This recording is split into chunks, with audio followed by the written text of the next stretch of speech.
போல நகைச்சுவை நடிகர் ரோபசங்கர் அவர்கள் காலமானது நம்ம எல்லாருக்கும் தாங்க முடியாத அதிர்ச்சியும் சோகத்தையும் ஏற்படுத்திருக்கு அப்படின்னு தான் சொல்லணும்.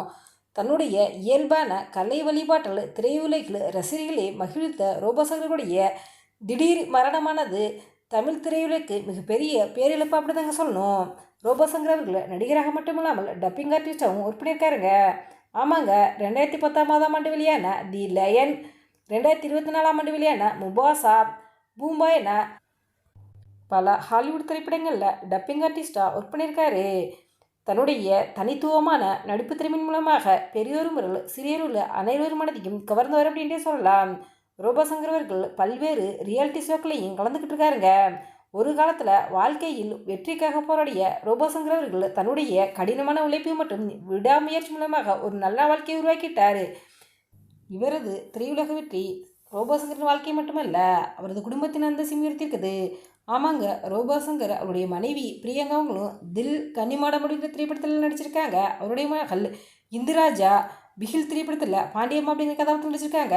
இவங்களுக்குண்டு தனிப்பட்ட ரசிகர்கள் பட்டெல்லாம் இருக்காங்க. இப்படி உங்களுடைய குடும்பத்தில் எல்லாருமே கலைத்துறையை சேர்ந்தவங்க தாங்க. இது மட்டும் இல்லாமல் இன்ஸ்டாகிராமில் அவங்க குடும்பத்தோடு சேர்ந்து ரொம்ப ஃபன்னாக ரீல்ஸ் வீடியோ எல்லாம் பதிவிட்டிருக்காங்க. ரோபசங்கர் அவர்கள் காலமானாலும் அவர் திரையுலகில் அவரது நகைச்சுவை மற்றும் புகழ் மூலம் என்றும் மக்கள் மனசில் நீங்காமல் இடத்த பிடிச்சிருக்காரு அப்படின்னு தான் சொல்லணும். இந்த நிலையில் கடந்த சில மாதங்களுக்கு முன்னாடி ரோபசங்கர் அவர்களுக்கு மஞ்சள் காமாலை நோய் பாதிக்கப்பட்டு அதற்கு சிகிச்சை பெற்று மீண்டும் நடிப்பில் கவனம் செலுத்தி வந்தார்.